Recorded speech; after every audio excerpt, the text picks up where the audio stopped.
नमस्कार मित्रांनो, मी राहुल कदम आपल्या सर्वांचं विविध कायदेविषयक माहिती, सरकारी योजना आणि शासन निर्णय यांची माहिती देणाऱ्या आपल्या माहिती असायलाच हवी या युट्यूब चॅनलवरती आपल्या सर्वांचं सर स्वागत करीत आहे।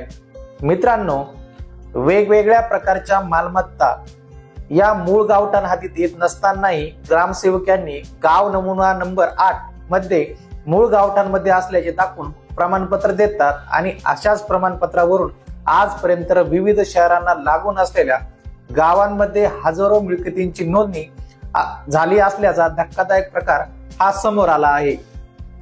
त्यामुळे जिल्हाधिकारी यांनी मूळ गावठाण असल्याचे प्रमाणपत्र देण्यासाठी तलाठी आणि मंडळ अधिकाऱ्यांचेही ना हरकत प्रमाणपत्र म्हणजे ज्याला एनओसी म्हटलं जातं हे घेण्याचं बंधनकारक करण्यात आलं आहे। कोणतेही एनओसी किंवा ना हरकत प्रमाणपत्र न घेता दस्त नोंदणी केल्याचे समोर आल्यामुळे गुन्हा दाखल करण्याचे आदेश जिल्हाधिकारी कार्यालय संभाजीनगर जे काही आयुक्त आहेत, जिल्हाधिकारी आहेत आस्तिक कुमार पांडे यांनी काढले आहेत। या आदेशामुळे ग्रामसेवकांच्या मनमानी लाचखोरीला आता चाप बसणार आहे। गावठाण हद्दीच्या चुकीच्या नोंदींमुळे ज्या काही नोंदी झाल्या आहेत जिल्हा निबंधक कार्यालयामध्ये आणि ग्रामसेवकांच्या दप्तरी ज्या काही नोंदी आहेत त्या ज्या नोंदी झाल्या आहेत त्या नोंदी आता रद्द करण्यापर्यंत जिल्हाधिकारी यांनी आदेश दिलेले आहेत। त्यांची ज्या काही ग्रामसेवक असतील यांनी त्या प्रकारची नोंद केली आहे त्यांच्यावरती आता कारवाई ही सुरू केली जाणार आहे। याच विषयाची सविस्तर माहिती आज आपण या व्हिडिओमध्ये घेणार आहोत। आपण माहिती असायलाच हवी या युट्यूब चॅनलवर जर पहिल्यांदा आला असाल तर हा युट्यूब चॅनल नक्की सबस्क्राईब करा, त्यासोबत शेजारी बेल आयकॉन दाबायलाही विसरू नका। अशीच माहिती आपल्याला व्हॉट्सअप वरती पाहिजे असेल तर आपण आमचा व्हॉट्सअप ग्रुप जॉईन करू शकता, ज्याची लिंक आपल्याला या व्हिडिओच्या डिस्क्रिप्शन बॉक्स मध्ये दिली आहे। चला मित्रांनो, सुरू करूया आजचा हा व्हिडिओ।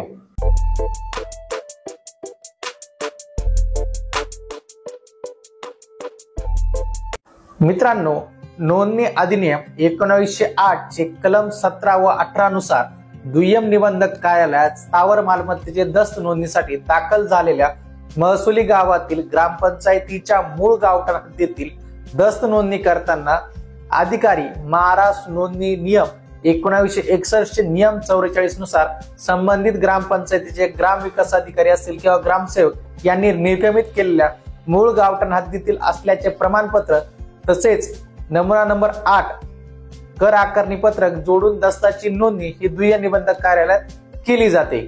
परंतु काही ग्रामपंचायतीचे ग्राम विकास अधिकारी असतील किंवा ग्रामसेवक असतील हे अधिकाराचा दुरुपयोग करून स्थावर मिळकती ह्या मूळ गावठाण हद्दीतील नसतानाही देखील महसुली गट नंबर सर्वे नंबर मधील मिळकतीस नमुना नंबर 8 कर आकारणी पत्रक मध्ये गट नंबर सर्वे नंबर नमूद न करता मूळ गावठाण हद्दीतील असल्याचे प्रमाणपत्र हे निर्गमित करण्यात आल्याचे हे जे काही जिल्हाधिकारी असतील किंवा निबंधक कार्यालय असेल यांच्या लक्षात आलं होतं। त्यामुळे संभाजीनगर जिल्ह्यातील सह दुय्यम निबंधक वर्ग 2 तसेच दुय्यम निबंधक श्रेणी 1 यांना सादर केलेल्या अहवालानुसार असे निदर्शनास आले आहे की असे जे काही हे गैरप्रकार सुरू होते ग्रामसेवक आणि ग्रामविकास अधिकाऱ्यांच्या संगनमताने हे होऊ नये यासाठी मालमत्तेचे दस्त नोंदणीबाबत नव्याने हे आदेश जाहीर करण्यात आलेले आहेत। हे आदेश नेमके कोणकोणते आहेत तेही आता आपण समजून घेऊया।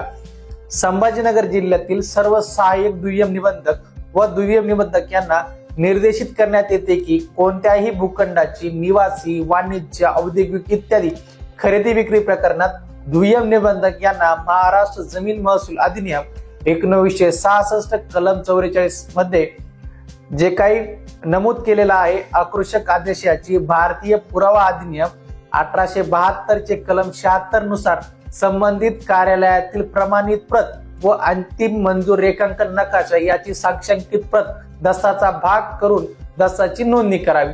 म्हणजेच मित्रांनो, आता इथून पुढे तुम्हाला नोंदणी करताना ही जे काही लेआउट नकाशा आहे त्याची मोजणीचे जे काही दस्तऐवज आहे ते आता सादर करावे लागतील। नुसत्या ग्रामसेवकाच्या 8 च्या दाखल्यावरती आता नोंदणी होणार नाही आणि जे काही चुकीचे दाखले जर ग्रामसेवकांनी दिले असतील किंवा देणार असतील तर अशांवरती कारवाई ही केली जाणार आहे। महाराष्ट्र जमीन महसूल अधिनियम 1966 चे कलम 45(2) अन्वये देण्यात आलेले आदेश हे दंडनीय आकृषिक वसुली कार्यवाही असून ते नियमित आकृषिक येणे आदेश नाहीत। त्यामुळे कलम 45(2) ची प्रत दस्ताचा भाग म्हणून जोडून दस्ताची नोंदणी करण्यात येऊ नयेत अशी नोंदणी होत असल्याचे तात्काळ बंद करण्यात यावेत. म्हणजेच मित्रांनो, जर कोणी चुकीचे दस्तऐवज दाखल केले आणि ग्रामसेवकांनी जर चुकीचे दस्तऐवज तसे जर पुरवले तर दोघांवरतीही आता कारवाई होणार आहे. अशा प्रकारच्या जर नोंदणी झाल्या असतील त्याही रद्द केल्या जाणार आहे आणि भविष्यातही अशा नोंदणी या होऊ शकणार नाहीये. शहर व जिल्ह्यातील वाढती लोकसंख्या, विकास, दळणवळणाच्या सुविधा, आरोग्य, व्यवसाय, शिक्षण इत्यादी बाबीचा विचार करता रस्ते, ओपन स्पेस यांची अत्यंत आवश्यकता आहे. त्याकरिता अधिकृत अकृषित परवानगी जो काही महाराष्ट्र जमीन महसूल कायदा आहे 1966 त्याचे कलम 42 व 44 नुसार व अधिकृत लेआउट नकाशाशी साक्षांकित प्रत हा दस्तऐवजाचा का जो काही आहे तो भाग करण्यात आलेला आहे. यापुढे ग्रामपंचायतचा मूळ गावठाण हद्दीतील दस्त नोंदणी करताना संबंधित ग्रामपंचायतीचे ग्रामविकास अधिकारी, ग्रामसेवक यांनी निर्गमित केलेला नमुना नंबर 8 कर आकारणी पत्रक, मूळ गावठाण हद्दीतील असल्याचे प्रमाणपत्र तसेच सदर मिळकत ही महसुली गट नंबर, सर्वे नंबर मधील नसल्याचे संबंधित तलाठी यांचे अहवालानुसार मंडळ अधिकारी यांनी निर्गमित केल्याचे पत्र जोडून दस्ताची नोंदणी करण्यात यावी.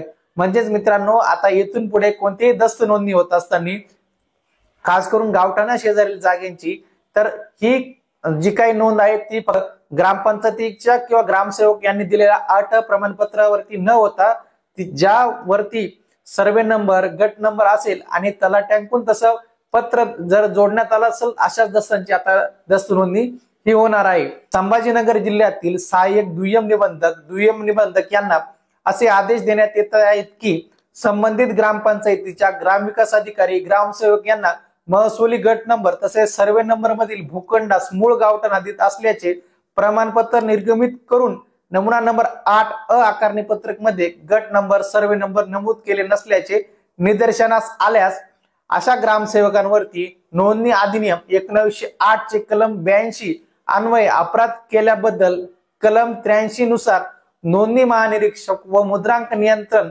महाराष्ट्र राज्य पुणे यांच्या कार्यालयातील परिपत्रक दिनांक 30 नोव्हेंबर 2013 चे नुसार त्यांच्यावरती फौजदारी प्रक्रिया सुरू करण्यात येणार आहे आणि अशा ग्रामसेवकांवरती आणि जे काही ग्रामपंचायतीचे अधिकारी असतील यांच्यावरती कारवाई करण्याची आता तरतूद ही करण्यात आलेली आहे. म्हणजेच मित्रांनो, ग्रामीण भागामधील जी काही जमीन खरेदी असेल किंवा गावठाण हद्दी शेजारील जी काही जमीन खरेदी असेल त्यावरती घराचे बांधकाम झालेले असेल अशांना आता अडचणींचा सामना करावा लागू शकतो. यामध्ये ग्रामसेवकांची चुकी असो किंवा नसो किंवा ग्रामसेवकांनी अशा मालमत्तेचे जर प्रमाणपत्र दिलं असेल तर अशा ग्रामसेवकांवरती आता इथून पुढे महाराष्ट्रामध्ये कारवाईची ही सुरुवात झालेली आहे.